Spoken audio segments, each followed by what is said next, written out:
Buenas tardes con todos. Vamos a dar pase a la exposición. Hemos esperado unos 5 minutos para ver que se una más gente a la exposición. Y bueno, vamos a empezar. Eh, la exposición y el webinar que se ha realizado es para dar a conocer algunos aspectos de precios de transferencia actualizados al contexto de este año entrante y de estas normativas modificadas, ¿no? Vamos a empezar a hablar un poquito de sostenibilidad tributaria en el sentido de que, qué significa para las empresas mapear sus operaciones de precios de transferencia y mantenerse en el tiempo cumpliendo estas obligaciones, de tal manera que no se vea afectada las empresas por alguna contingencia que pudiera surgir a partir de precios de transferencia, y en base a ello también vamos a hablar de las estrategias que deberían tener las empresas para evitar estos pagos excesivos de tributación, ¿no? Respecto a precios de transferencia. Un poco va a hablar un compañero adicional sobre la sostenibilidad, ¿no? Y vamos a ir desarrollando estos temas. El primer tema que nos compete es la transparencia y fiscalización inteligente, ¿no? ¿Qué vamos a tocar aquí? Es un poquito contexto regulatorio clave, cambios normativos específicos en la normativa de precios de transferencia, algunos efectos concretos, ¿no?, sobre precios de transferencia, fiscalización inteligente, algo que se está hablando bastante, y bueno, algunas conclusiones. Empecemos con los aspectos regulatorios claves. Es conocido que el 21 de octubre del 2024 se ha publicado la ley número 21713, ¿no? Que da una modificación a las normas ya existentes para mejorar el cumplimiento de las obligaciones tributarias, ¿no? Y respecto a precios de transferencia, también ha habido algunos cambios, y esos cambios se ven reflejados en la ley y recogidos en el circular número 10, ¿no? Donde hay algunas aclaraciones y reemplazan al circular número 29 del año 2013, donde habían aclaraciones respecto a precios de transferencia recogidas de la ley de entonces, ¿no? Entonces, vamos a explicar un poquito esto y los cambios claves en esta parte de la normativa. Cambios normativos específicos, habría que mencionar que en la normativa actual se incluye la denominación plena competencia, ¿no? Este principio se incorpora de manera explícita, es decir, antes no decía la normativa que se establecía el principio de plena competencia en las operaciones, sino que decía que las operaciones tenían que estar a valor de mercado, ¿no? Y el valor de mercado era algo no tan correctamente establecido, sino que ya se establece de mucha mejor manera cuando habla de principios de plena competencia, adaptándose a lo que dice la OCDE, ¿no? Y todo lo que el principio de plena competencia lleva detrás, que es un análisis de activos, funciones y riesgos para el análisis de las operaciones, ¿no? Entonces, esto ya dice de manera expresa en el artículo 41E, ¿no?, que las operaciones tienen que cumplir el principio de plena competencia. Es una aclaración que hace. Luego, otra aclaración que se hace en esta ley es sobre los regímenes fiscales preferentes, ¿no? Se precisan algunas reglas para que la administración pueda identificar a las administraciones, a los países que se encuentren dentro de este tipo de regímenes fiscales preferentes, ¿no? Eh, por ejemplo, antes hablaba de un porcentaje de cumplimiento, ¿no?, de un 50% de cumplimiento respecto a la tasa impositiva externa y la local, ¿no? Ahora lo que dice es que va a haber una guía, ¿no?, una guía de la cual puede tomar la administración, que es el Foro Global sobre Transparencia e Intercambio de Información para Fines Fiscales, ¿no? Allí hay algunos datos de qué país podrían ser paraísos fiscales o estar con tributaciones muy bajas, ¿no? Esa va a ser la referencia de la administración. Sin embargo, se va a seguir publicando, ¿no? O sea, ya se venía publicando de antes unas listas donde estaban los países que sean considerados paraísos fiscales, y ahora va a seguir esto, ¿no? Sino que la referencia que tiene la administración para identificar cambia, ¿no? Cambia un poco la normativa.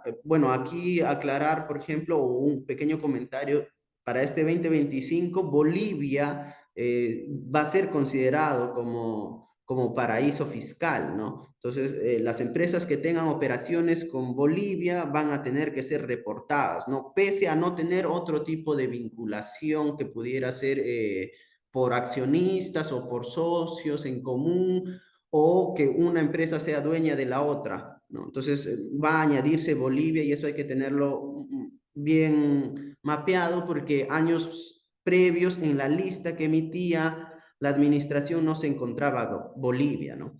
Luego, bueno, la normativa también añade el uso del rango intercuartil, ¿no? Se establece formalmente, y esto es importante porque anteriormente el ajuste de precios de transferencia no estaba limitado a un rango intercuartil. Simplemente la normativa decía, las operaciones que no estén a valores de mercado se ajustarán para llevarlas a valor de mercado, ¿no? En términos sencillos eso decía.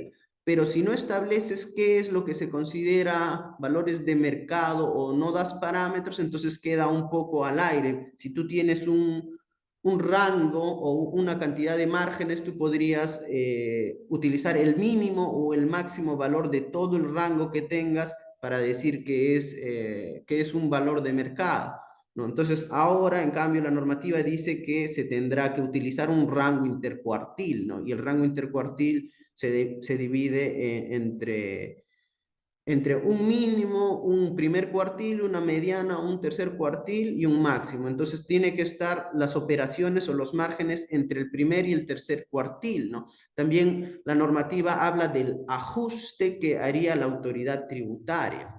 El ajuste lo haría si es que el margen que ha obtenido la empresa está por encima o por debajo, de acuerdo a si eso genera un menor pago de impuestos, lo llevaría dentro del rango intercuartil. Por poner un ejemplo, si es que tenemos un rango entre 3 y 5 y tu empresa está en 6%, entonces ese 6% se tiene que llevar al rango que sería entre 3 y 5. Si es que se hace en coordinación con la autoridad tributaria y aceptando de alguna manera la corrección que la autoridad tributaria haga, y negociando un poco, se podría llevar a, no exactamente a la mediana, sino de repente un poco más arriba de la mediana, un poco más abajo de la mediana, dentro del rango intercuartil. En cambio, si directamente la autoridad fiscal liquida sin que nosotros tengamos intermediación o desconozcamos los ajustes totalmente, entonces sí va a ser el ajuste directamente a la mediana, ¿no? Eso lo aclara la normativa actual, ¿no? Con estas nuevas leyes. Luego, se habla un poquito de los acuerdos anticipados de precios de transferencia, ¿no? Esto se regula un poco más. Antes estaba establecido que era un procedimiento que se podía hacer, pero había cosas por aclarar, ¿no? Incluyendo en esta aclaración una consulta previa voluntaria, es decir, una empresa que se quiera acoger a estos acuerdos de precios anticipados puede hacer una consulta voluntaria de si es que tiene una operación y quiere establecer un margen y tenerlo pactado con la autoridad tributaria, pueda decirle, mira, yo tengo esta idea para poder pactar el acuerdo anticipado de esta manera, bajo estos términos, autoridad, ¿me aceptarías que se pueda hacer? Entonces te van a responder, ¿no? sin que esto sea definitivo, porque esto es una revisión previa y ya después acogerte realmente al acuerdo anticipado de precios con todo lo que implica que es un proceso mucho más largo, ¿no? Entonces también se habla respecto a los acuerdos de precios anticipados que pueden tener efecto retroactivo, ¿no? En la norma. Entonces, bueno, esos son algunos de los puntos más resaltantes de los cambios en la normativa, ¿no? También se añade a los ajustes de precios de transferencia un autoajuste de precios de transferencia por el contribuyente, ¿no? Que, es decir, antes de que se presente la declaración de renta, si la compañía identifica que se tiene una operación que durante todo el año no ha sido mapeada correctamente y no ha tenido un margen de mercado, pueden aumentarlo los impuestos correspondientes a la renta con este autoajuste de precios de transferencia y pagando con ello el impuesto respectivo, ¿no? Sin que este impuesto sea el impuesto único de 40% si se hace posterior a esto, ¿no? Entonces, esa es otra posibilidad que te da la ley, ¿no? Los nuevos cambios normativos, ¿no? Entonces, bueno, eso sería un poquito lo principal, los cambios principales en la regulación de precios de transferencia. Eh, y hablemos un poquito de cómo esto da mayor transparencia, ¿no? Y certeza, ¿no? Eh, bueno, la formalización del principio, hay una exigencia legal de mayor justificación, ¿no? En los términos del principio de plena competencia, ¿no? Que va a implicar, como ya mencionó antes, los estudios de precios de transferencia que requieren el análisis funcional, económico y las comparables respectivas para poder sustentar, ¿no? Y está ya un poco enfocado y bien esclarecido que conforme a las guías de la OCDE, esto tienen que cumplir este principio, ¿no? Luego no, da una transparencia al comentarnos cómo es que la autoridad define qué países son paraísos fiscales, ¿no? O sea, y lo asocia a unas publicaciones internacionales de quiénes o qué países podrían incumplir ciertos aspectos respecto al pago de sus impuestos que los lleve a ser considerados paraísos fiscales, ¿no? Eso nos da a nosotros la seguridad de saber más o menos qué países y por qué los están considerando paraísos fiscales. Es más, el Servicio de Impuestos Internos emite la lista, es decir, no tenemos que adivinar qué país puede ser o no puede ser, ¿no? Entonces, eso nos da una mayor transparencia respecto a qué operaciones debemos segmentar y no tener dudas, ¿no? Este, el cumplimiento del rango intercuartil también nos da certeza, como les comenté antes, de que la autoridad fiscal no va a realizar un ajuste arbitrario, va a hacerlo dentro del rango intercuartil, llevándolo incluso en una negociación a un punto que no es necesariamente la mediana y en el caso de liquidación de la misma autoridad fiscal sí lo llevaría a la mediana. Entonces eso queda bien establecido, ya no se da, ya no se puede dar una arbitrariedad ahí. Luego, también hay unos mecanismos de ajustes definidos, ¿no? Para la regulación. Se clarifica el proceso de ajustes correlativos. Eso un poco lo comento. El ajuste correlativo de precio de transferencia no es igual al ajuste que hace la autoridad, que es uno, o al ajuste que les he mencionado antes, el autoajuste que lo hace el contribuyente mismo. Este autoajuste correlativo tiene que ver con un ajuste que hace una autoridad de otro país y que las autoridades en Chile podrían reconocerlo, pero tienen que estar dentro del ámbito de empresa de países que colaboren con Chile. Es decir, si es que tienes una operación con México y México dice, mira, por esta operación hay un ajuste que vamos a hacer, entonces ese ajuste puedes traerlo a Chile y mostrarlo a la autoridad fiscal, ¿no? Tienes hasta un año para mostrarlo, rectificar tu renta en base a ese ajuste y y tenerlo aceptado, ¿no? Eso también da certeza, ¿no? De que si es que hay un ajuste en el extranjero, que pueda sustentar, la autoridad fiscal te lo va a aceptar, ¿no? Y hay que seguir los pasos respectivos, pero se podría aceptar, ¿no? Luego, la promoción de acuerdos anticipados también nos brinda certeza en los resultados. Si no queremos esperar a establecer rangos de mercado después de haber hecho nuestras operaciones y que luego la autoridad tenga unos plazos para que pueda fiscalizarnos e identificarnos una operación que pudiera ser contingente, el acuerdo de precios anticipado elimina eso, ¿no? Porque ya tú previamente estableces con la autoridad fiscal cuánto va a ser el margen o precio en alguna operación respectiva, ¿no? Lo que te da certeza, ¿no? Como ya lo has establecido previamente, te permite, te permite planificar de mejor manera. Ya sé cuánto es y ya sé que no voy a tener una contingencia respecto a ello, ¿no? Bueno, pasemos un poquito a la fiscalización inteligente del servicio de impuestos internos, el uso de la inteligencia artificial, ¿no? Esto es un tema que está muy de moda, ¿no? La inteligencia artificial la están intentando utilizar para todo, ¿no? Por muchas cosas, ¿no? Por ejemplo, aquí, eh, por la optimización de recursos, ¿no? O sea, eh, es costoso disponer de gente que vaya a fiscalizar y revisar cantidades ingentes de datos para dar resultados respecto a si se pudiera estar evadiendo algún impuesto, ¿no? Entonces, utilizar inteligencia artificial ayudaría a optimizar recursos, ¿no? Ya te darían de repente análisis previos que te permitirían identificar a los auditores fiscales de manera más rápida, sin tener que hacer todo el análisis de la data que viene detrás, ¿no?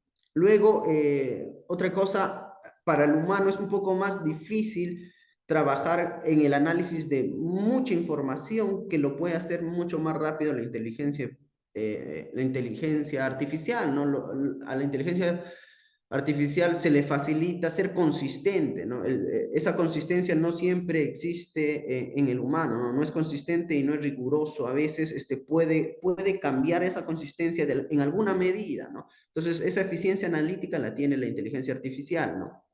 Entonces, por eso hay países que ya están instaurando la inteligencia artificial, ¿no? Ahí pongo algunos ejemplos de Estados Unidos, ¿no? Que tiene algunas aplicaciones de inteligencia artificial, ¿no? Que refinan la selección de auditorías para grandes contribuyentes y transacciones multinacionales, ¿no? Luego el Reino Unido, que desarrolla análisis masivo de datos para supervisar operaciones de vinculadas. Luego Francia, ¿no? Un dato ahí que el 32% de las auditorías del 2020 se iniciaron gracias a sistemas inteligentes, ¿no? En Chile, ¿se está aplicando esta inteligencia artificial? Sí, en realidad sí, no como la conocemos ahora de repente con procesos neuronales y árboles de decisión, que son cosas que todavía no se aplican, pero sí respecto a la Big Data y al data mining, es decir, tenemos un montón de información que la inteligencia puede caracterizar rápidamente, ¿no? Entonces, ¿en qué ha utilizado Chile esto? En la detección de facturas falsas, ¿no? Ya en eso ha utilizado Big Data y minería de datos para identificar ciertos criterios que los agrupa la inteligencia artificial y dice, estas facturas podrían ser falsas, ¿no? Entonces, eso ya lo viene haciendo la IA, ¿no? A eso le llamamos clustering, que justamente aplica, organiza e identifica estas facturas falsas, ¿no? Luego, ¿qué más viene implementando? Sofía, ¿no? Que es un chatbot que facilita la consulta tributaria. Entonces, esto de cara a lo que recién viene implementando el servicio de impuestos internos. Esto implica que va a seguir implementando, si es que lo hace antes para facturas falsas, este mismo procedimiento se podría ir implementando y se va a ir implementando cada vez más para otros tipos de impuestos, como es precios de transferencia. Es decir, en precios de transferencia se tiene data de las operaciones con empresas vinculadas, que esas operaciones con empresas vinculadas se puede cruzar con lo que se presenta en el reporte país por país, o lo que se presenta en los reportes maestros, en lo que presentan otras empresas de repente del grupo en el mismo país o en países diferentes, ¿no? Esta información podría ser cruzada por la inteligencia artificial y conforme vaya avanzando eso eh, darle base a la autoridad para que a partir de ello pueda fiscalizar, ¿no? Entonces, y le facilitaría, ¿no? Entonces, eso se viene implementando, no está directamente implementado en precios de transferencia, pero se está implementando. Es más, cabe mencionar que en Chile hay una política de la inteligencia artificial. Tampoco está directamente relacionado a la fiscalización y en la tributación, pero hay una política de implementación en el Estado. Esto va a llevar a que más adelante se implemente en la gobernanza en general primero en la tributación y posteriormente en precios de transferencia, ¿no? Entonces hay que tenerlo en cuenta, hay que tener la idea de que hay que estar desde ahora siendo consistentes con la información que se declara en los tipos de reportes que tenemos que presentar. Más adelante, ahorita voy a hablar de los reportes que se tienen que presentar, pero hay que tener consistencia para que luego la inteligencia artificial no pueda encontrar errores, ¿no? Que es lo que se espera, ¿no? Bueno, en conclusiones de esta parte podemos hablar que lo que busca esta ley 21713 es alinearse a la OCDE, ¿no? Formalizando el principio de precios de transferencia, agregando el uso del rango intercuartil, ¿no? Agregando también de repente esta parte del autoajuste de precios de transferencia, ¿no? Esto nos da certeza jurídica, ¿no? También los acuerdos de precios anticipados nos dan certeza jurídica, ¿no? Eh, aquí, como un requisito fundamental de todo esto, es la transparencia documental, ¿no? Para obtener esta certeza y evitar el riesgo fiscal. La tecnología como motor de detección de riesgos, ¿no? Esto es un poco de la segunda parte que se ha hablado de la inteligencia artificial. Va a llegar a precios de transferencia y va a permitir a los fiscalizadores llegar más rápido a hacer cruces de información respecto a lo que ya se solicita, ¿no? Esto es los reportes que vienen a hacer el reporte local, el reporte maestro, el reporte país por país, respecto a lo que presentan las diferentes empresas, ¿no? Y estos van a ser identificados posiblemente por inteligencia artificial y va a ser más fácil para la autoridad tributaria fiscalizar, ¿no? Bueno, pasemos un poquito a los fundamentos, obligaciones y riesgos de incumplimiento. Este, Primero, a ver, un poquito explicar de dónde viene el precio de transferencia y por qué se tiene que cumplir, ¿no? Eh, Esto de los precios de transferencia viene de la OCDE, ¿no? Pero ¿por qué hablamos de la OCDE? Primero porque Chile se ha adherido a la OCDE, ¿no? El 7 de mayo del 2010 se adhiere a la OCDE y a partir de eso tiene que respetar y cumplir con ciertos lineamientos para la calidad, ¿no? Entonces, uno de estos lineamientos son las directrices de precios de transferencia, ¿no? Entonces, de allí viene precios de transferencia, ¿no? Entonces, y todo esto, ¿qué viene? ¿Qué hay más atrás? ¿Por qué se implementó precios de transferencia? Es porque antes, en algún momento, las autoridades tributarias no podían hacer frente a la evasión de impuestos que sucedía entre empresas relacionadas por el traslado de ingresos o gastos a países donde haya menor carga fiscal, ¿no? Entonces, y eso fue regulado en un momento por BEPS, ¿no? Que BEPS es la base contra la erosión, ¿no? De las bases fiscales, ¿no? Eso fue implementado de esa manera por OCDE y uno de los resultados de las implementaciones de estas de estas directrices es el manual de directrices de la OCDE, ¿no? Respecto a precios de transferencia, ¿no? Entonces, de ahí viene que Chile haya implementado ley para combatir precios de transferencia o para hacer que las empresas demuestren que sus operaciones cumplan con los principios establecidos en estas directrices, ¿no?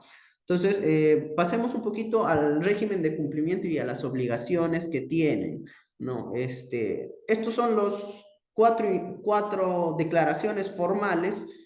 Hay una declaración jurada anual que es la 1907, ¿no? Quienes están obligados a esta declaración son medianas o grandes empresas que realicen operaciones con empresas no residentes que cumplan algún criterio de vinculación, ¿no? ¿Qué se muestra en esta declaración 1907 o qué tenemos que presentarle a la autoridad? Es las transacciones con partes relacionadas, es decir, identificar a las empresas relacionadas, el motivo de relación, los montos de las operaciones y en caso hay algunas operaciones que pasen los 200 millones, se tiene que presentar el margen de esa que se ha obtenido en esa operación, ¿no?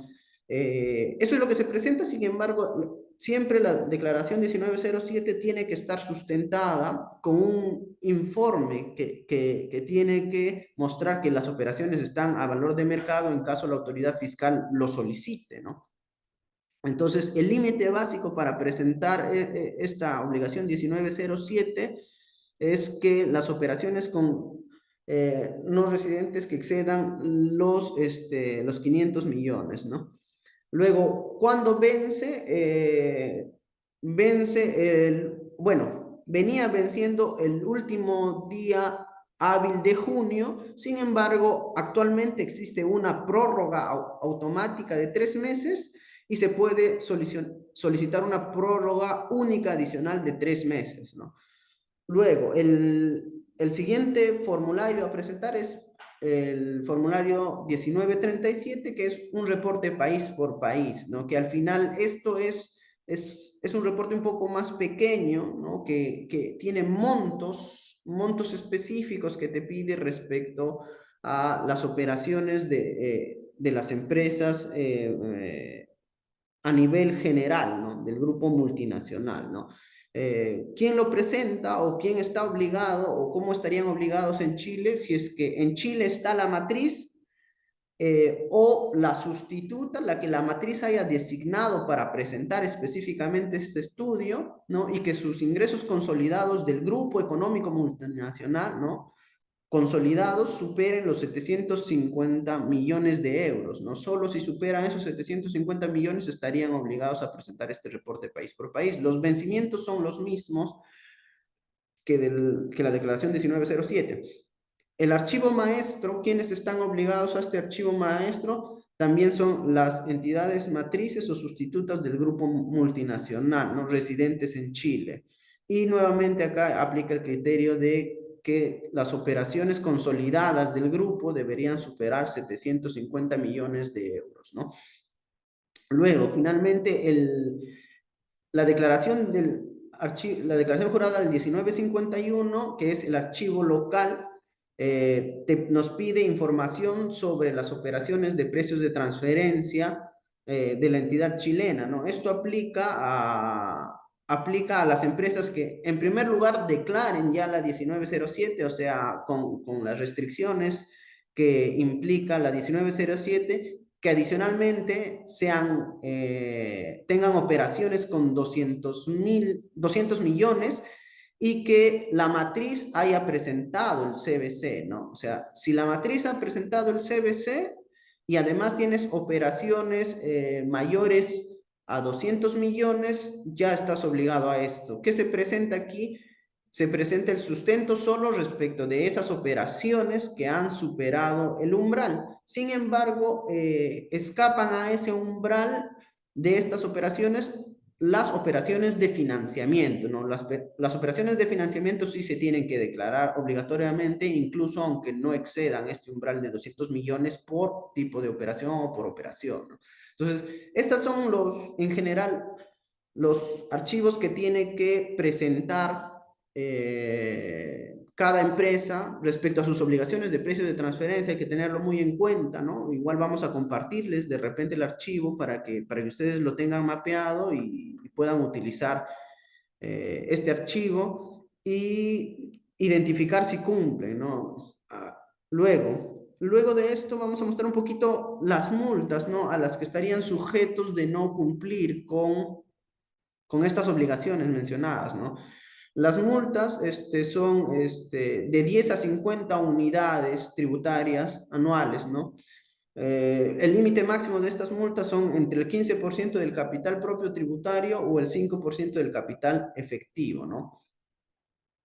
Bueno, luego hay agravantes a estas multas como la presentación maliciosamente falsa, eh, suponiendo que hay operaciones con empresas vinculadas, ocultadas, podría ser un criterio de agravante, ¿no? Que se oculte operaciones que pudieran estar sujetas, ¿no?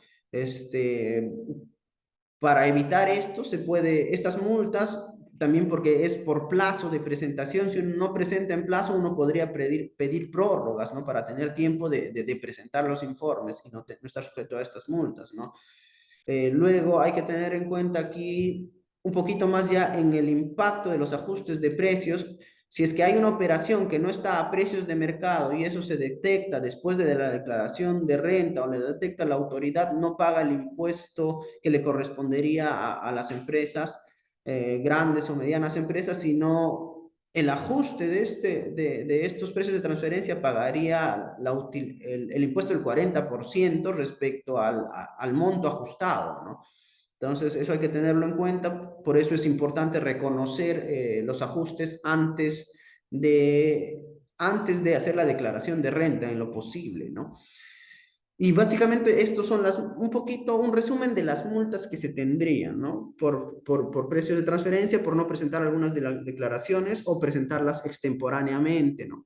Entonces, con esto habríamos acabado esta parte de la exposición. Vamos a dar pase a nuestro compañero Juan Pizarro para que exponga un poquito más de la sostenibilidad tributaria. Sí, muchas gracias, Eric. Bueno, muy completo el panorama de los precios de transferencia en Chile, que bueno, se ha ido modificando luego de sucesivas reformas tributarias y también considerando la dinámica que tiene, en este caso, el plan BEPS de la OCDE, que va permeando, ¿cierto?, la legislación local. Y año a año Chile ha ido avanzando, incorporando las distintas temáticas eh, y reforzando el sistema de precios de transferencia, considerando que es uno de los pilares de la recaudación fiscal, como vamos a ver posteriormente. Eh, lo primero, y quiero mostrar el contexto internacional para poder entender los riesgos a los que están sometidos las empresas en función de los precios de transferencia. Esta fue una encuesta que se realizó por allá por el año 2021, previo, ¿cierto?, diríamos, o en el marco de la crisis del COVID, por ahí, ¿cierto?, donde creo que los precios de transferencia sufrieron una afectación importante producto de modificaciones en la cadena de suministro, también distintas industrias que se ven afectadas con la situación del COVID. Pero ahí se mostraba ya en esta encuesta que el panorama general de los precios de transferencia está permeado por el entorno de sucesivas reformas fiscales, sobre todo en Latinoamérica, donde los regímenes tributarios son menos estables en el tiempo, reconfiguración de la cadena de suministro global que va afectando a la generación de valor y donde las compañías alojan lo que es la utilidad fiscal y cómo esto tiene un sustento económico, en cierta medida, desde el punto de vista tributario, el aumento de la controversia, y diríamos que esta es una de las áreas que de mayor controversia fiscal porque implica también muchas veces no solamente transacciones puntuales operacionales o financieras, sino que también reorganizaciones donde las compañías transfieren riesgo de una jurisdicción de mayor tributación a una tributación de menor tributación, el tema de los intangibles, cómo estos generan valor, ¿cierto? Y dónde deben estar alojados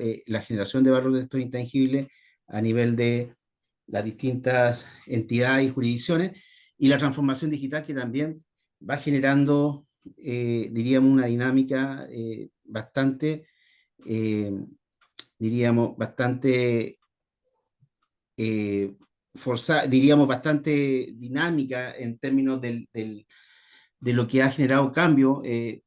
Solamente pensemos en lo que es el pilar uno y pilar 2 que justamente nace del efecto de lo intangible a nivel de la utilidad y cómo esto ha ido también generando cada vez soluciones más sofisticadas, podríamos llamarlo.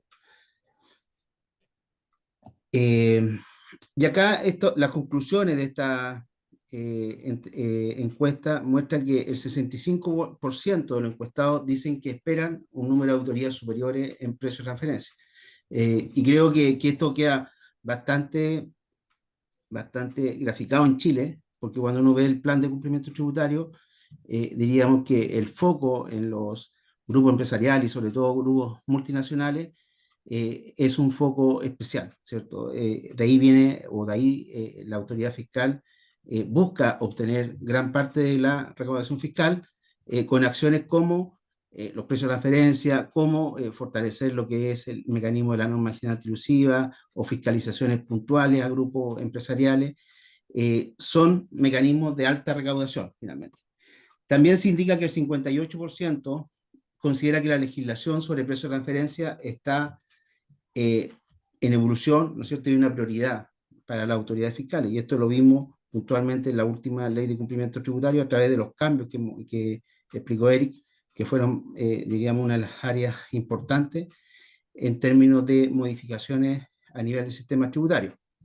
El 78% también identifica que el riesgo fiscal de la gestión en esta materia es un factor importante que impulsa cambios en los modelos de precio y gobernanza. Y eso es lo que vamos a ver más adelante, cómo las compañías a través de sus gobiernos corporativos enfrentan estos riesgos con modelos de riesgo que muchas veces vienen de los modelos de riesgo financiero, pero acá llevado, ¿no es cierto?, a la gestión tributaria. 76% también dice que están siendo desafiados por el volumen y ritmo de la complejidad de las reformas fiscales globales. Eso claramente lo hemos visto, ¿cierto?, en los distintos países en Latinoamérica y es mucho mayor la complejidad, diríamos, a nivel de la OCDE, solamente mencionar el pilar 2, ¿cierto?, el nivel de complejidad que ha llegado la tributación fiscal. La siguiente, Eric, por favor. 61% agrega que la reforma tributaria está aumentando los costos relacionados con precios de transferencia en sus organizaciones. No obstante, acá hay que mencionar que el costo quizás de realizar un estudio de precios de transferencia puede ser muy bajo en relación a los riesgos que tiene quizás el incumplimiento en materia de precios de transferencia porque está relacionado directamente con los negocios, ¿cierto? Acá Eric da algunos ejemplos, una rentabilidad de 3 respecto a una de 6 implica casi duplicar la utilidad operativa, por ejemplo, y sobre eso en Chile se aplicaría un impuesto del 40%, por tanto puede ser muy gravoso para una organización el incumplimiento de precios de transferencia eh, y también el tema de la imagen corporativa que hemos visto, ¿no es cierto?, que las compañías están tratando de proteger a través de sus modelos de riesgo. El 53 también espera un mayor escrutinio en la documentación, la revisión, ¿cierto?, de la documentación. Si bien en Chile no debe estar disponible o subirse con la declaración jurada, la documentación de precios de transferencia sí tiene que estar disponible para cualquier fiscalización. Y es el mecanismo clave para la defensa y la prueba a nivel tributario, la documentación de precios de transferencia.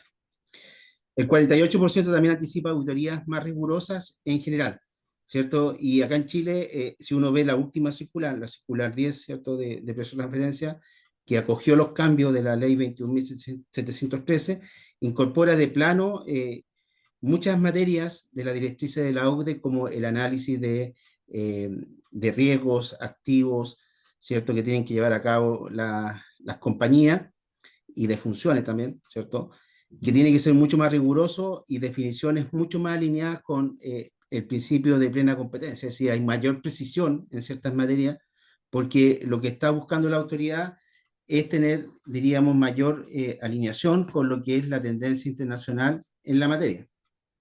30% también indica que los costos de proceso de precio de transferencia aumentarán 10%. Esto es claro, ¿cierto? Dada la complejidad y los riesgos que están asociados, porque también entregar un informe de precio de transferencia quizás inadecuado implica también un riesgo tanto para la empresa como para el asesor, porque las multas no son tan bajas como vimos anteriormente en la presentación que mostró Eric. Pueden llegar solamente la multa de no presentación de una declaración de precio de transferencia sobre los 30 millones. Los tres temas más recurrentes en esta materia de la controversia a nivel de precio de transferencia son, ¿cierto? Por un lado, intangible y propiedad intelectual, es decir, cómo reflejamos el beneficio asociado a un intangible, ¿cierto? Si una compañía en Chile, una matriz en Chile, ¿cierto? Tiene filial en el exterior y las filiales del exterior están usando su marca y el know-how, debiera haber un cierto componente de recuperación a través de los ingresos, ¿cierto? Desde Chile hacia el exterior, por ese intangible que quizás no está en los estados financieros, pero que tiene que también ser incorporado en materia de precio de transferencia. Los financiamientos, que es otro tema importante.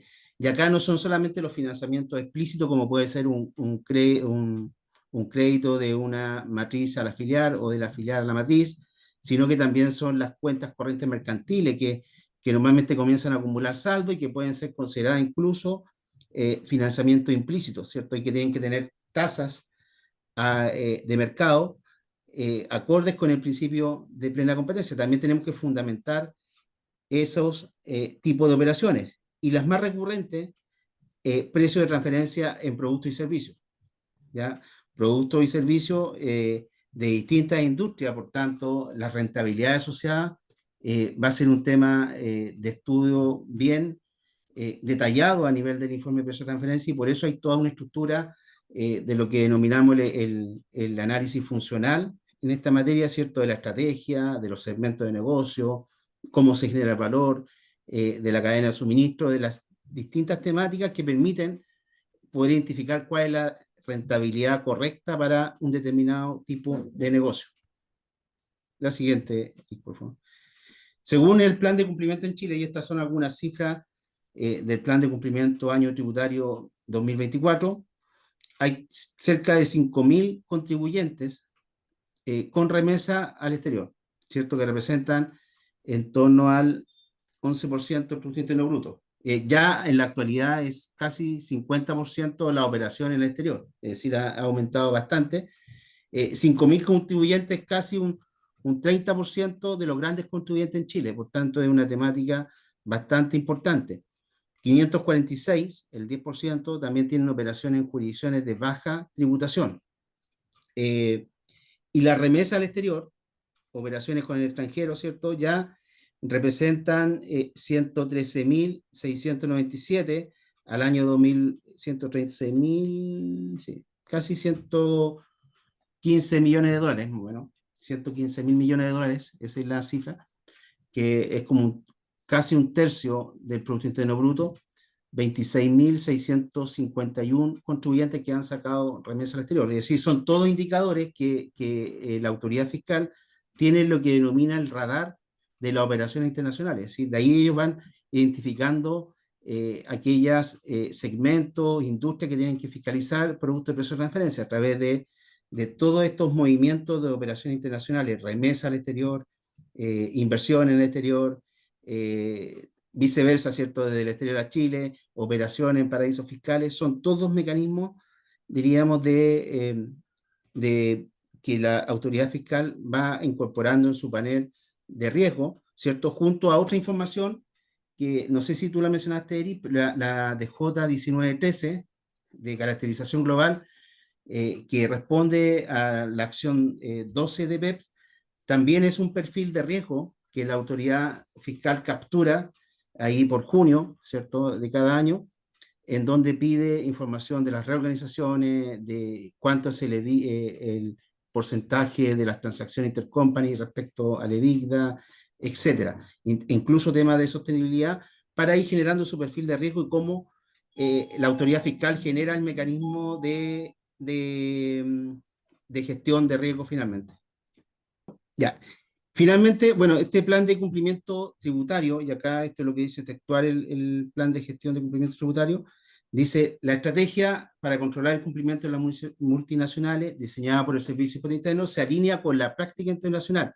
Y esto es importante, se alinea también con todas las acciones del plan BEPS, que proporciona herramientas, y esto lo destaca, acá lo puse destacado, ¿no es cierto?, para identificar dónde finalmente las compañías generan el valor.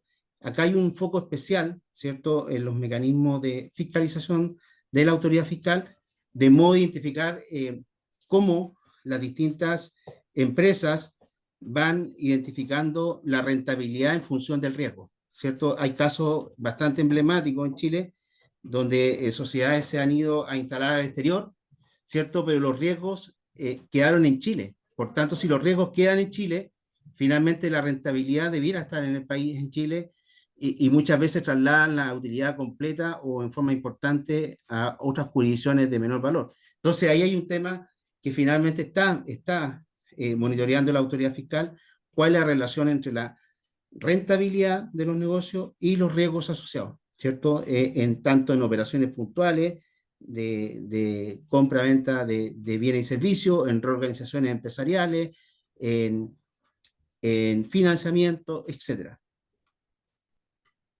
La siguiente. Eh, Estos son, bueno, algunos otros datos que ya lo habíamos mencionado. La siguiente, porque ya, yo creo que ya lo habías mencionado tú, Eric, respecto a los acuerdos anticipados.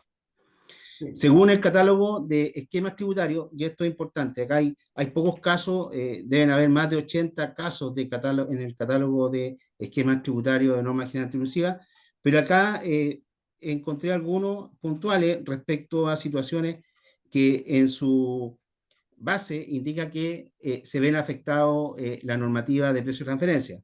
Por ejemplo, una sociedad con domicilio en Chile que asume riesgo del plan de expansión del grupo transnacional, al cual pertenece, generando pérdidas tributarias, ¿cierto? Acá hay un tema importante porque en Chile las pérdidas tributarias no tienen límite en su imputación. En otros países, ¿no es cierto?, tienen límite de imputación en cuanto a monto y cuánto tiempo. En Chile las pérdidas tributarias no tienen límite. Entonces, finalmente una compañía puede estar, diríamos, influenciada para poder ocupar esas pérdidas y trasladar ciertas utilidades bajo estos mecanismos. Remesas de utilidades encubiertas mediante la cesión de un crédito a una empresa relacionada al extranjero. Localización de utilidades generadas en Chile en jurisdicciones con regímenes tributarios de preferencia. Caso 22. Asunción de riesgos indebidos por sociedades chilenas. Sociedad que genera pérdida tributaria por la compra-venta de acciones a una empresa relacionada al extranjero. Traslado de utilidades de la casa matriz en Chile a un país con baja o nula tributación. Acá diríamos, son los casos que en este momento están en el catálogo de norma general tributiva en relación a la materia de precio de transferencia. La siguiente, Eric, por favor. ¿Qué es lo que es importante cuando, y esto quiero destacarlo para poder generar un mapa de riesgo a nivel de precio de transferencia, ¿cierto? Primero, entender la rentabilidad y cómo la compañía genera el valor, finalmente. ¿Puede mostrar un poquito? La siguiente, esa, ¿no? La siguiente, la anterior, por favor.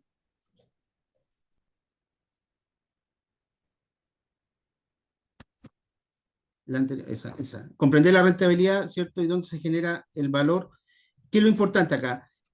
Entender dónde la compañía se va a ubicar en términos de la rentabilidad puntual del negocio respecto a la industria. Cuando vemos esta campana de Gauss, ¿cierto? La distribución normal de las distintas rentabilidades de la empresa respecto al negocio, podríamos, por ejemplo, si la compañía se ubica en el primer intercuartil de 25%, ¿cierto?, de rentabilidades, estaría incumpliendo, ¿cierto?, la regla de rentabilidad en materia de precios de transferencia, porque debiera ubicarse del segundo intercuartil hacia arriba, ¿cierto?, hasta el tercer intercuartil.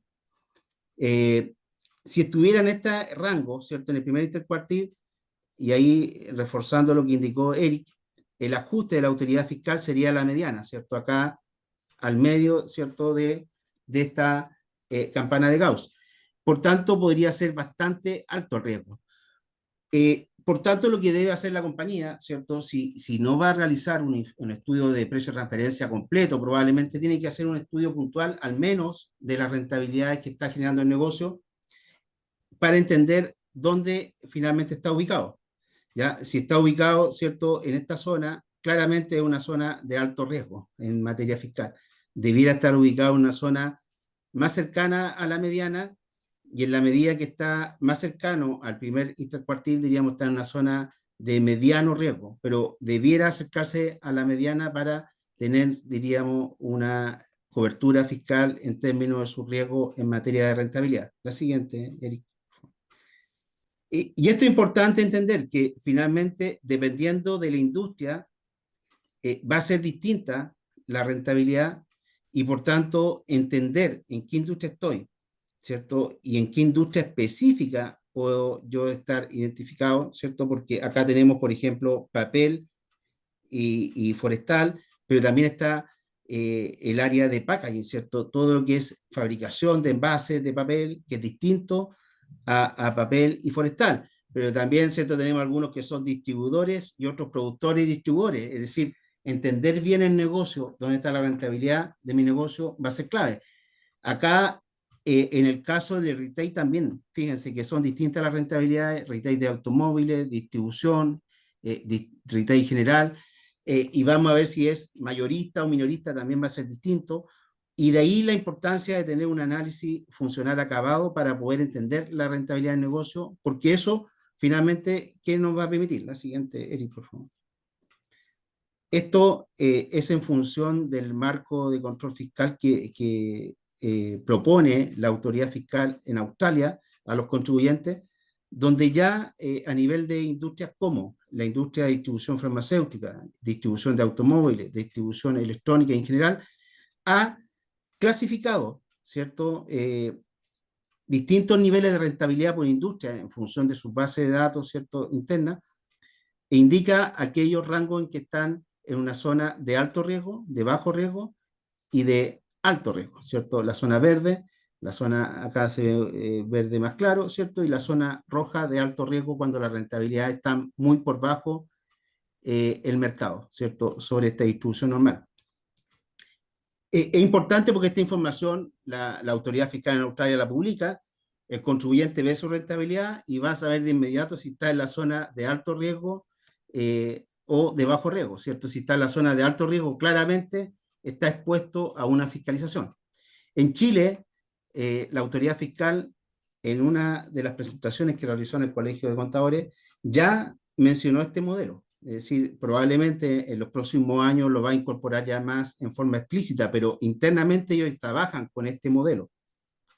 ¿Ya? Internamente, Impuesto Interno ya trabaja con este modelo de riesgo, y probablemente da ciertos rangos de tolerancia, ¿cierto? Si está en una zona de mediano riesgo, hay una tolerancia para no fiscalizar, pero si está sucesivamente en una zona de alto riesgo de rentabilidad bajo el mercado, probablemente ya es una fiscalización segura. La siguiente, Eric, por favor. Dentro de las temáticas más importantes también en materia de la controversia a nivel fiscal está qué método selecciona la empresa, ¿cierto? Ahí están los principales cuestionamientos: el método que selecciona la empresa y los comparables que ha seleccionado la empresa. Pero primero, antes de los comparables, tenemos que tener claro el método, ¿cierto?, que vamos a utilizar. Y acá son distintos, ¿cierto?, dependiendo de si es hay métodos basados en transacciones, como el costo más margen, el margen operacional, el EBIT sobre costo, ¿cierto?, o el margen neto. Es decir, distintos niveles de rentabilidad, y tenemos que entender cuál es el tipo de negocio para identificar el mecanismo de rentabilidad con el cual vamos a medir la rentabilidad comparable en determinado tipo de negocio. La siguiente. La comparabilidad, otra temática, ¿cierto? Importante, porque como vimos anteriormente, dependiendo de la industria y el tipo específico de industria y los riesgos asumidos y las funciones que se han asumido a nivel de la empresa, va a ser los comparables que yo voy a seleccionar para poder medir la rentabilidad puntual de un determinado tipo de negocio. La siguiente, por favor. Qué dice el CI en la circular número 10 respecto a los precios de transferencia? Y esto es textual, es una circular muy nueva que apareció posterior a la ley de cumplimiento tributario que fue emitida por ahí por octubre del 2024. Y esta circular debe ser de el primer semestre del 2025. Por tanto, está muy nueva, creo que no la han aplicado en materia así puntual de fiscalización en forma muy intensiva. Pero tenemos que entender bien cuáles son los conceptos que tiene esta ley 21.713 en materia de comparabilidad. De acá seleccioné algunos puntos. Dice, las operaciones entre partes relacionadas y entre partes independientes son comparables si no existen diferencias que afecten sustancialmente el factor elegido para aplicar la metodología, por ejemplo, precio, valor, rentabilidad, o si es posible realizar los ajustes necesarios para eliminar los efectos sustanciales que provoquen esas diferencias. Para efectuar un examen de comparabilidad se deben considerar una serie de factores contenidos en la guía de la OCDE sobre precios de transferencia que presentan la práctica internacional en esta materia, las que en general aclaran que la búsqueda de comparables constituye solamente una parte del análisis comparabilidad y que no debe confundirse con el análisis en sí, ni desvincularse de él. De esta forma, la búsqueda de información de operaciones entre partes independientes potencialmente comparables depende del análisis previo de las operaciones vinculadas que realice el contribuyente o de las características con relevancia económica o de los factores de comparabilidad pertinentes, ya que se debe considerar que cada caso y cada contribuyente tiene características particulares que deben ser analizadas conforme a su realidad económica. Y acá es importante porque cuando uno hace un informe de precio de referencia, muchos, diríamos, gerentes preguntan si es necesario la parte del análisis funcional descriptiva. Y parece algo muy formal, pero es sumamente sustancial en el análisis de precio de referencia, porque eso es lo que permite finalmente identificar el comparable adecuado en términos de rentabilidad. Si no hay un análisis funcional sólido, probablemente el análisis posterior a nivel de la rentabilidad comparable va a ser débil. Entonces, creo que eso es sumamente importante entender, porque cuando uno ve liquidaciones de precios de transferencia, normalmente se basan en o diríamos la debilidad de la defensa por parte de los contribuyentes está en un análisis funcional débil que llegó, ¿cierto?, finalmente a determinar comparables también débiles. Esto es importante, entender las funciones, ¿cierto? Porque si entre más funciones incorpora un determinado negocio, claramente mayor rentabilidad debiera tener. Entonces, cuando nosotros analizamos las distintas funciones y cómo la compañía genera valor, es importante entender cuáles son las funciones incorporadas, porque no es lo mismo solamente fabricar que fabricar, distribuir y también incorporar la logística, ¿cierto? Diríamos todo el control de esa distribución. Y si a eso le incorporamos el marketing, claramente tendremos una rentabilidad superior. ¿Ya? La siguiente, por favor. Por tanto, el análisis funcional que nos lleva a que la utilidad esperada tiene que estar también de acuerdo con los activos utilizados, ¿cierto? Si los activos utilizados son mayores, claramente la rentabilidad esperada es mayor. Es lo que conocemos como el retorno sobre la inversión, el ROI, ¿cierto? La siguiente. Pero también tiene que haber una relación con la utilidad observada, ¿cierto? Si mi utilidad esperada, ¿cierto? En función de los activos es importante, pero la utilidad observada es bastante pequeña, va a ser claramente una utilidad sujeta a riesgos fiscales, ¿cierto? Vamos a empezar a cuestionar quizá esa rentabilidad o vamos a tener que tener una muy buena explicación para esa rentabilidad menor respecto a los activos y los riesgos asumidos. ¿ya? Probablemente puede ser esa explicación, la estrategia del negocio, el posicionamiento en determinado mercado, el nivel de competencia, que puede ser muy intenso en determinados negocios, y de ahí la importancia también de ampliar este análisis funcional, al análisis de la industria, de la competencia, de los entornos competitivos, etcétera. La siguiente, por favor. Del análisis y comparabilidad, normalmente, bueno, cuando se hacen estos filtros de comparabilidad en plataformas como Bloomberg, por ejemplo, pueden surgir muchas empresas potencialmente comparables. Y producto de este análisis de comparabilidad, podemos ir acotando la muestra para quedarnos finalmente con una muestra que normalmente para efectos fiscales está entre mínimo 5, diríamos, empresas comparables a máximo 10, más o menos lo que uno podría ver en términos de rentabilidad operacional. La siguiente, Eric. Lo que buscamos finalmente es tratar, como les mencionaba, de que estemos en el rango cercano a la mediana, de modo de acotar los riesgos fiscales y estar, diríamos, cubierto ante una fiscalización. La siguiente. ¿Cómo damos sostenibilidad a esta política de precio de transferencia? Y acá yo tengo algunas declaraciones de las políticas de distintas empresas. Por ejemplo, en este caso, CMPC indica que su política de precio de transferencia se encuentra dentro de un marco de gobernanza y políticas corporativas, es decir, lo enmarca en su estrategia corporativa, ¿cierto? Como puede ser la estrategia ambiental, la estrategia de gestión de riesgo o la estrategia financiera. La estrategia de sostenibilidad tributaria está en ese marco porque le permite mitigar riesgos del negocio. Para la sostenibilidad tributaria, en el caso de Itaú, ¿cierto? Que en este caso es un banco, el anterior era una empresa forestal, la estrategia fiscal de Itaú se encuentra en la política tributaria pública y en las políticas de presión de referencia. Ambas son presentadas por el gerente de planificación tributaria, luego revisadas por el comité de política aprobada, que esto está, ¿no es cierto?, a nivel de directorio, al más alto nivel de la organización. Nuestra política se define en el marco de conducta aplicable a nuestro negocio, incluidas nuestras filiales locales y extranjeras, considerando ámbitos como el cumplimiento fiscal, comportamiento ético, divulgación y exposición al riesgo fiscal. Es decir, los riesgos siempre se van a, diríamos, amortiguar, podríamos llamar, ¿cierto? Pero nunca se van a eliminar del todo. Pero sí podemos generar efectos de mitigación de estos riesgos a través de las distintas medidas que van implementando las organizaciones. En el caso de Telefónica, España, el marco de control fiscal interno del Grupo Telefónica se basa en una estrategia fiscal aprobada por el Consejo, una serie de normativas de control específicas y otros procesos operativos. El objetivo es alinear la gestión fiscal y unas prácticas empresariales responsables fundamentadas en los estándares legales y de la OCDE que procedan.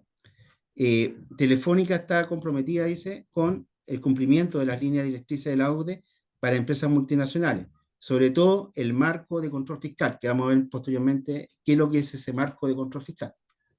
¿El siguiente? BHP, ¿cierto? Del ámbito minero, dice nuestras obligaciones fiscales incluyen la fijación de precios para las transacciones de la cadena de valor global, según el lugar en que se crea valor y desarrollan las actividades económicas de conformidad a las directrices de la OCDE. ¿Por qué es importante? Porque pensemos que estos negocios operan en estándares, ¿cierto? En algunos lugares está, diríamos, los productores, en otros, los que procesan el mineral y lo llevan, ¿no es cierto?, le incorporan valor, en otros casos distribuidores específicos de mineral, ¿cierto? Y vemos que son cadenas bien sofisticadas a nivel de suministro. Entonces, es importante entender de qué tipo de negocio minero estamos hablando, si es solamente extractivo, extractivo más, en definitiva, generación de valor a través de industria, o si es extractivo más industria, más distribución, y comercialización y marketing. Creo que eso es importante para poder ir entendiendo los negocios. Lo mismo acá en el caso de Toyota. Toyota cumple, dice, con las leyes de regulación local aplicables a todas las jurisdicciones donde opera, así como las normas fiscales internacionales pertinentes como la directriz de precio de transferencia de la OCDE y los principios de plena competencia establecidos por organizaciones internacionales. Además, Toyota estructura sus operaciones comerciales habituales de acuerdo con una baja tolerancia al riesgo fiscal. Se vean acá distinto a la anterior. Allá en la anterior dice que finalmente busca mitigar el riesgo, pero acá busca llevarlo al mínimo. Es decir, es bastante mucho más riguroso y eso está en la cultura propia de los japoneses. Cuando uno, por ejemplo, hace un negocio con Japón, generan una serie de declaraciones de ética, de cumplimiento de esto. Creo que va también muy relacionado con la cultura de cada organización y país también. Eh, y esto, bueno, esto está en función de la nueva normativa en Chile de sostenibilidad tributaria y queremos enfocarlo principalmente en los precios de transferencia. ¿Cómo podemos abordar esta sostenibilidad de precios de transferencia? Debemos considerar que la sostenibilidad se enmarca en un cumplimiento colaborativo más que obligatorio, ¿cierto? Donde las compañías se autoimponen ciertos modelos de cumplimiento para mitigar lo que son los riesgos fiscales. Y la autoridad fiscal, ¿cierto? A ver ese comportamiento voluntario en torno al cumplimiento fiscal, comienza también a generar eh, una cierta relación colaborativa que permite bajar, por ejemplo, la controversia a nivel fiscal, ¿cierto? Acá en Chile nos dieron algunos ejemplos de compañías que han ya adoptado modelos de sostenibilidad tributaria que tenían en torno a 10 fiscalizaciones al año, han bajado a 2 fiscalizaciones, porque ya también hay un mecanismo, una relación de confianza entre la autoridad fiscal y los contribuyentes. El marco de control fiscal, puntualmente, es el sistema, ¿cierto?, que establece la organización del sistema de control interno de más alto nivel, ¿no es cierto?, relacionado y que es dirigido por la gobernanza de la institución. Por tanto, el directorio tiene autoridad, ¿cierto?, a través de este mecanismo del marco de control fiscal para ejercer control a nivel de toda la organización en materias relevantes a nivel fiscal, como los precios de transferencia, planificaciones tributarias agresivas, ¿cierto? Las compañías comienzan a colocar límites en ese nivel, cómo es también el mecanismo de cumplimiento de todas las acciones BEPS o las más relevantes que afecten a la compañía, etcétera. Es decir, la compañía se compromete a un cierto estándar de cumplimiento tributario y modelos de control interno, ¿cierto? Modelos de cómo planifica estas actividades, cómo las controla y cómo las evalúa finalmente. Y ahí ya mencionamos este tema, ¿no es cierto? La planificación, el control y la evaluación de las distintas actividades relevantes a nivel del sistema tributario que afecta a la empresa.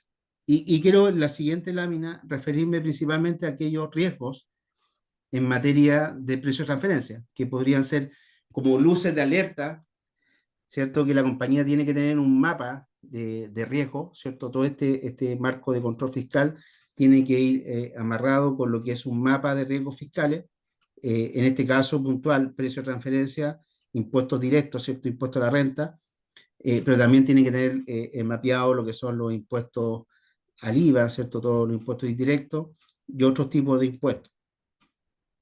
En este caso, serían luces de alerta, por ejemplo, cuando las ganancias o pérdidas de empresas en Chile parecen inconsistentes con sus actividades comerciales de grupo mundial. Por ejemplo, una distribuidora de auto en Chile pierde sucesivamente y a nivel mundial la fabricante, ¿cierto? Que es la mandante de esta distribuidora en Chile, gana consistentemente. Ya sería una luz de alerta. Y esa información ya la tiene la autoridad fiscal, ¿cierto? A través de las distintas declaraciones que hace la empresa en Chile y el intercambio de información que hace, diríamos, la autoridad fiscal en Chile con la autoridad fiscal extranjera, incluso con la misma información pública de los estados financieros, IFRS, ¿cierto? Porque todas estas compañías tienen información en el mercado y bastaría ver quizá lo que publican en sus páginas de inversionistas con sus rentabilidades para poder mapear esta situación puntual. La segunda es la empresa en Chile, la anterior, por favor, Eric. La empresa en Chile proporciona intangible, pero eh, no recibe, ¿no es cierto?, una retribución o es muy baja, ¿cierto? Ya entiendo que en Perú hacen un test de, ¿cómo se llama, Eric? El El test test de ¿Ah? De Sí, beneficio. En sí. Chile no existe, pero sí hay una fiscalización importante y lo declara en su plan de cumplimiento tributario el CI respecto a cómo se retribuyen los intangibles en Chile. ¿Ya? Es más difícil de fiscalización porque no está en los estados financieros, pero sí muchas veces las mismas noticias que van apareciendo en los distintos medios financieros o de gestión van dando luces de ciertas cosas.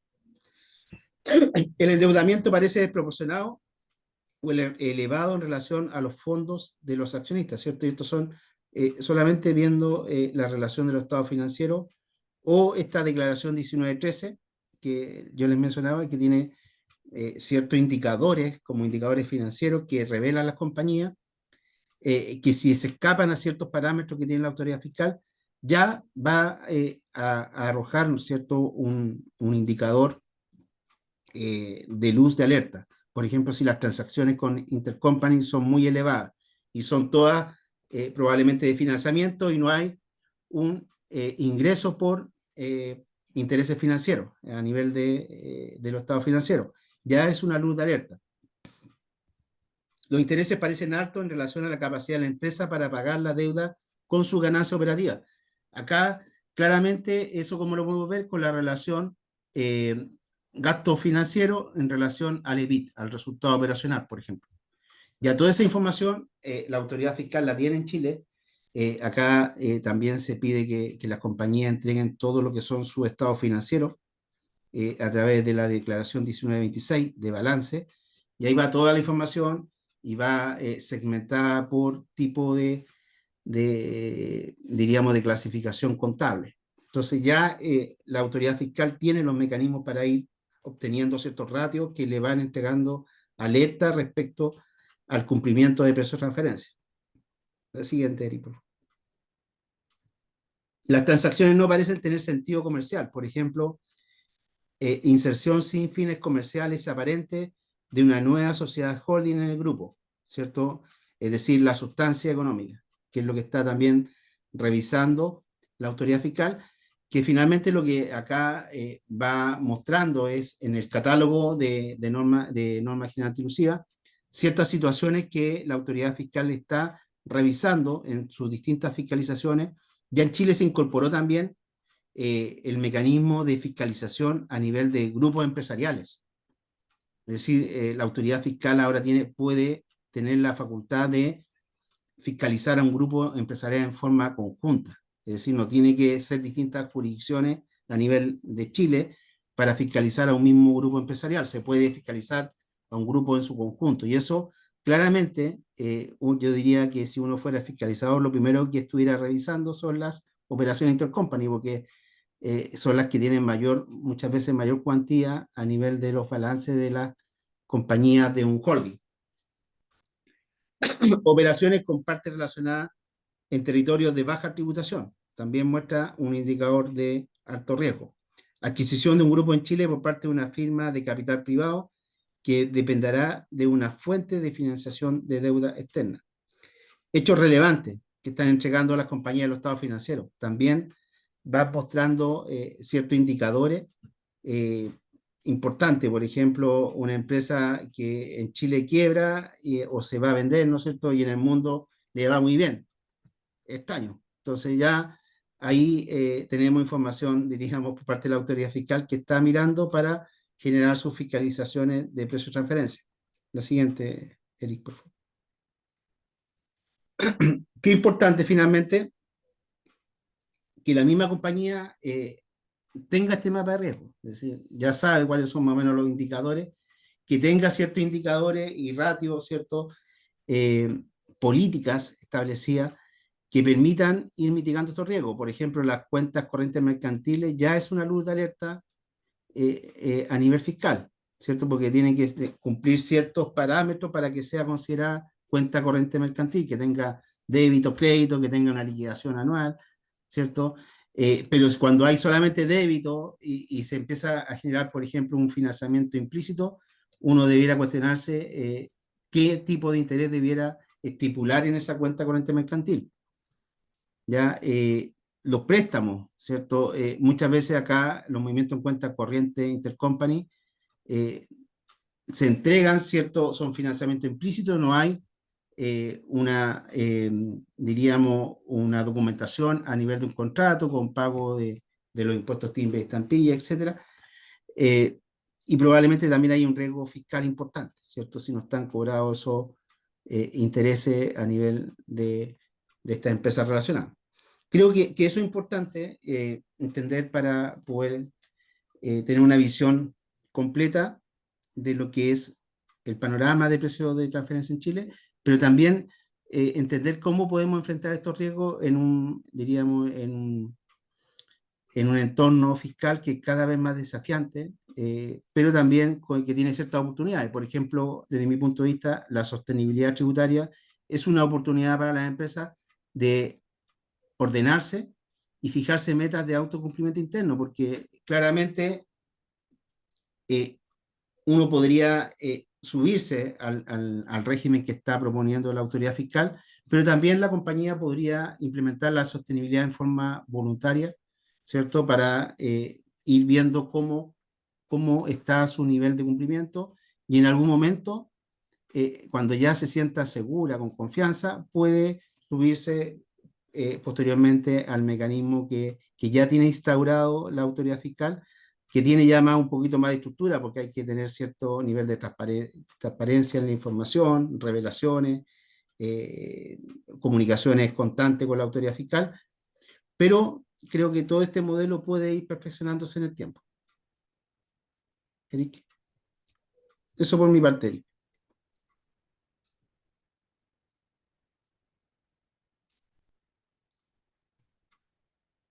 Yo no sé si hay pregunta acá, parece, ¿no? Sí, cabría las preguntas, no sé si es que tienen algunas preguntas, igual podríamos verlas, a ver, Cristina, Leo, Juan, a ver si es que alguna de Sí, estas. Eso es, hoy en día sí estamos revisando las declaraciones de precios de transferencias y las transacciones interempresas se están llevando a consulta. Hoy en día, Cristina Badilla pregunta, hoy en día el Servicio de Impuestos Internos está revisando las declaraciones de precios de transferencia. Si las transacciones interempresas se están llevando a valor de mercado.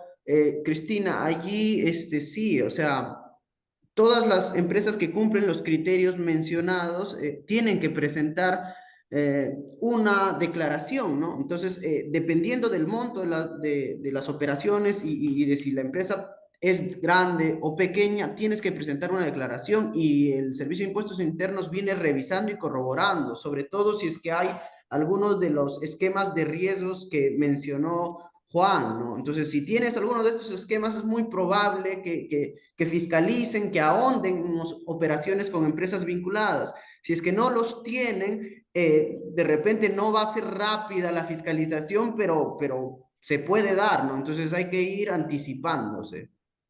sí. Yo diría que, bueno, debemos considerar que el contribuyente tiene que entregar este perfil de riesgo a través de la 1913, que es la caracterización global, ¿cierto? La industria, etcétera, ¿cierto? Entrega también los balances con la 1926. Impuesto interno ya tiene ciertos ratios, porque hay tanta información que tiene impuesto interno, ya tiene los ratios, tiene la industria, tiene los ratios, tiene la empresa, y tiene cómo generar estos mapas de riesgo, es decir, estoy clasificado dentro de los contribuyentes de baja tributación dentro de mi industria o los de alta tributación. Ese mapeo ya lo tiene. ¿Ya? Lo que sí tiene también son políticas de tolerancia, por tanto, probablemente si estoy un poquito bajo del rango aceptable, no me van a fiscalizar, pero si estoy muy bajo y tengo sucesivas pérdidas y no tengo justificación, claramente me van a fiscalizar. Ok, luego pasamos a la siguiente pregunta que es de Víctor Soto. Dice, durante el Sí, año 2024 leí que BEPS 2 se aplicará en el 2027 y por ello que el Servicio de Impuestos Internos aplana el camino hacia allá. ¿Es eso correcto? sí. Es que Chile entiendo que se refiere al Pilar 2. Chile ya adhirió a los convenios internacionales, no ha generado la legislación local. Lo que están haciendo los países en Europa, España, Alemania, que llevan la ventaja, lo que genera es una legislación local que genera un mecanismo de transición de información respecto al Pilar 2, con puertos seguros, que son mecanismos de simplificación. Ya lo tiene también Brasil en Latinoamérica. Chile no, pero Chile, si hubiese, creo que en Chile hay como 16 holding que se ven afectados por el Pilar 2 porque a nivel global venden más de 750 millones de euros. ¿Ya? Pero probablemente esos holdings se van a ver afectados por inversiones que tienen en otros países como Alemania, como Brasil, como España, y lo que está directamente de Chile va a tener que ser informado por algún mecanismo a, en este caso, el Ministerio de Hacienda o el Servicio Interno. Ok, si alguien más tiene consultas adicionales, agradeceríamos las puedan poner en el chat. Ahora, sí, quería igual mencionar respecto al Pilar 2 que es muy importante, por ejemplo, si uno ve tanto España como Alemania, han incorporado el reporte país por país como el mecanismo por esencia para simplificar la transición. Es decir, ahí tengo toda la información para visualizar la tasa efectiva, si estoy en una jurisdicción de baja tributación, el mecanismo de la esencia económica, si hay esencia económica en determinados países, a través del Pilar 2 yo puedo hacer todo ese mapeo.